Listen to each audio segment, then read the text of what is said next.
Nyika yese iri kuchema nezvinhu zvaitika chiitiko chavhundutsa pasi rese iko zvinezvi chatakatambira chatiri kumuka tekungonzwa mangwanani anana pari kutenderera nyaya zvisingaite pari kunzi zvoni Advocate Nelson Chamisa vabirwa platform yavo kana kuti nzvimbo yega yanga yasara hombe yavanokwanisa kucommunicata nemaZimbabweans platform yavo yepa X iyo yaizikanwa chinzi Twitter pari kunzi vabirwa vahekwa ende pari kutarisirwa kunzi hakuna mumwe suspect kunze kwezvigananda izvozvo ndo ega masuspect ariko ndo nyaya iri kutenderera iko zvinezvi iri kuvhundutsa ende tinoziva muri yeZimbabwe kuti nguva yese pakanga pari kuitika zvese zviri kuitika munyika Advocate Nelson Chamisa vanga vangangozvinyararirawo zvavo zvekuti vanhu vari kutotadza kunzwisisa kuti kunyarara uku kuri kwega here asi iko zvinezvi vabva vabviswa apo panzvimbo yega yavanokwanisa kucommunicata kana kuti kutaura nemaZimbabweans zvefaster paX ndo nyaya yetiri kutambira nyaya iri kutenderera iri kuvhundutsa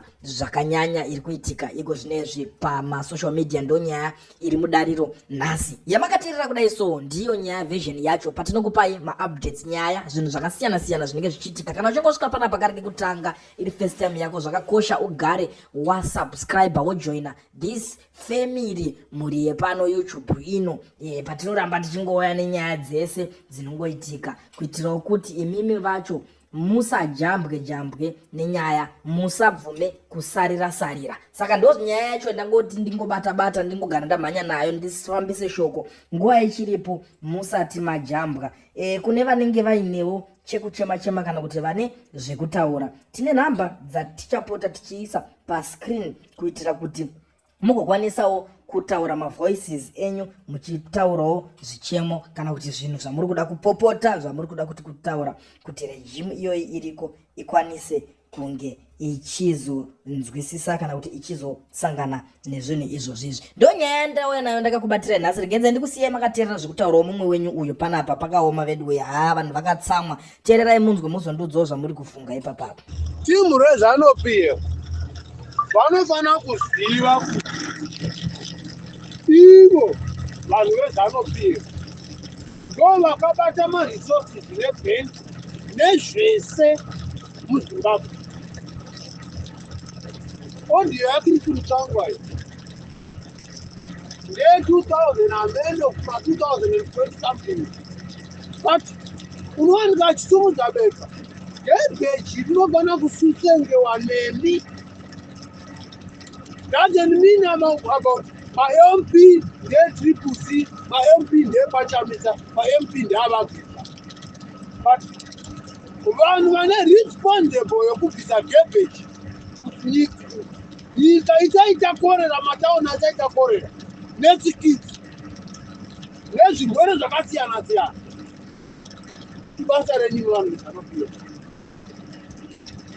Kusada kuanda kutwano Triple C FGC vanhu vepavageza vanhu vekwanyoka yemabhunu nyoka yemabhunu vageza Chamisa they are one thing why I say they are one thing chavanoda ichange nyika yeZimbabwe kuti Zimbabwe irenge kuita zvamuri kuiita ini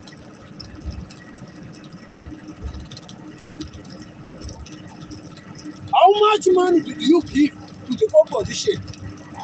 Some other countries, they are paying some opposition to campaign and to be better. Where are they winning primary election? My MPs, the councillors. Vanokoretewa mari vachipiwa mari yekushandisa kunzvimbo idzodzo. Imimi veZANU-PF nebitterness yenyu hamuzodi kuita nokuti munenge makakurirwa. Nokuti kuri kuvanza vanhu. Chero izvozvi vakahwina havasi vachavangu iTriple C yaChamisa.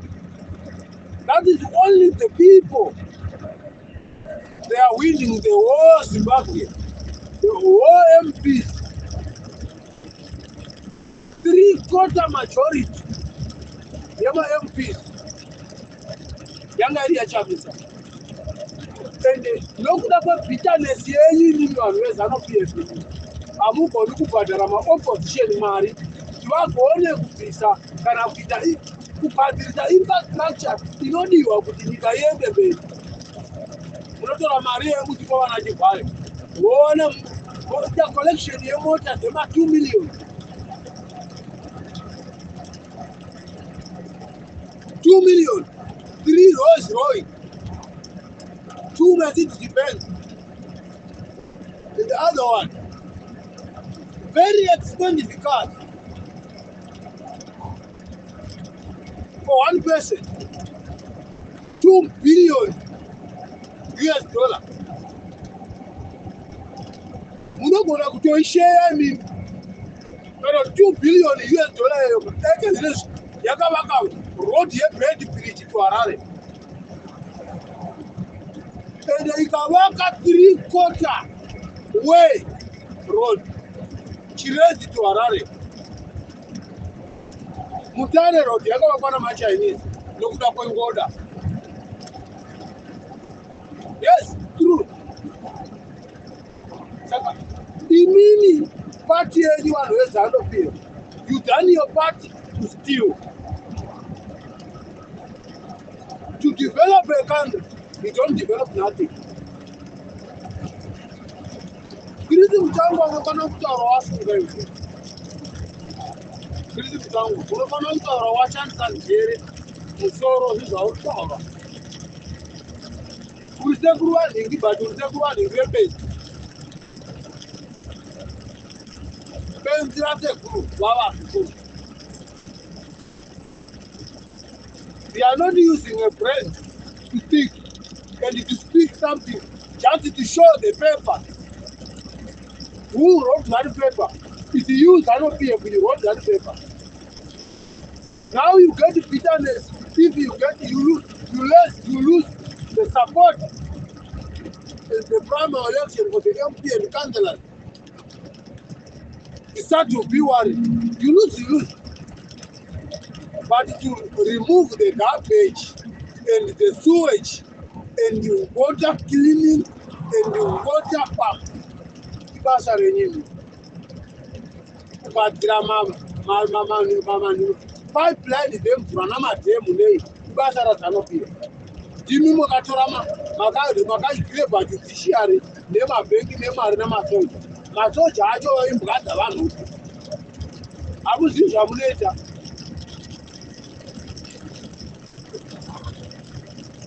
Saka muchizopota vamwe vacho vachizopota vachizokirira nokuti mhosva dzavo dzakawanda.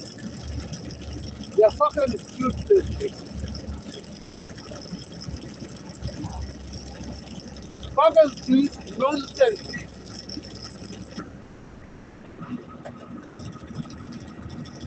Fucking nonsense.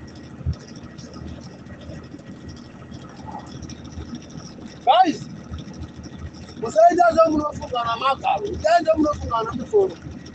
Mahura ndi anofungana magaro ekuti kana vanhu vanofungidzira kuti kana vanhurume vakaona magaro vomiswa kana kuti voteverera. Fungai nomusoro kuri vanhurume nevanhukadzi kuti anopiwa. Kwete kutaura agenda ye2030 isina production, isina development, isina any achievement kuvana veZimbabwe. That is fucking bullshit. Bastard. Vana vemahuri. Vana vezvifeko. Honor.